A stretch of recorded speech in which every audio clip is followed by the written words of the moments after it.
rights. Okay. So, abangan natin to kung ito ay magiging isang batas.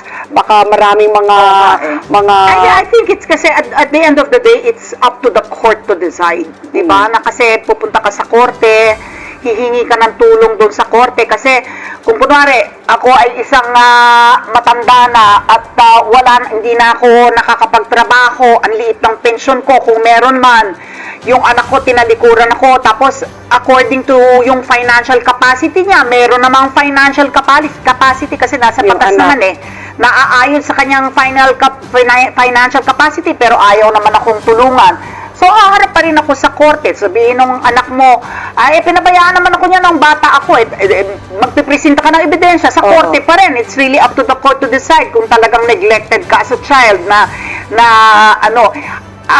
yung present reality nung nakatatanda na yon na nandun na tayo na, kailangan yung mga LGU, bawat LGU magkaroon ng home for the aged. Wala. Nakamit na kasi ako ng mga tao na gano'n doktora, na wala na talagang mapupuntahan.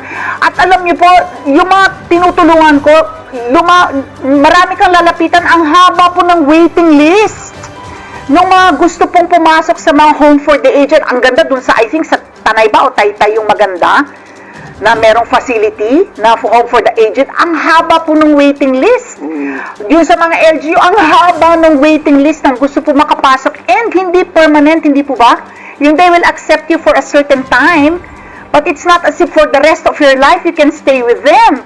Tapos yung tutulungan mo sila, yung dun po sa, ang mahal po na meron akong tiyag, 50,000 a month po. Meron yung isa na parang ward, 30,000 a month. Wala pong yung present reality po na wala talagang mapupuntahan yung mga nakatatanda. I think the law addresses na pupunta ako sa court and let the court decide if may kakayahan yung anak ko pero ayaw lang ako talaga tulungan. At wala na ako mapuntahang iba. Pero sa korte pa, mas mahal yun. Magpapayag nga ng petition sa korte. Kaya nga, that's why, it will take, kumbaga may money out. It's the PAW.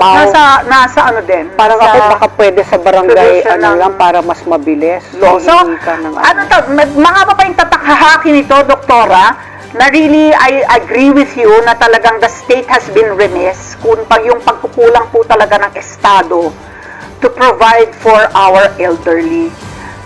Doon sa sunset years of their lives, nakakalungkot po talaga. Kaya kayo nandyan, ang National Commission of Senior Citizens.